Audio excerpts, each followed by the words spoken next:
தம்பி என்ன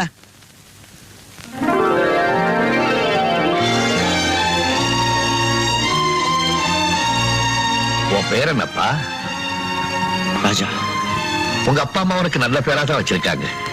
உன்னுடைய நல்ல குணத்துக்கு உண்மையிலேயே நீ ராஜா தான். போயிட்டோம்.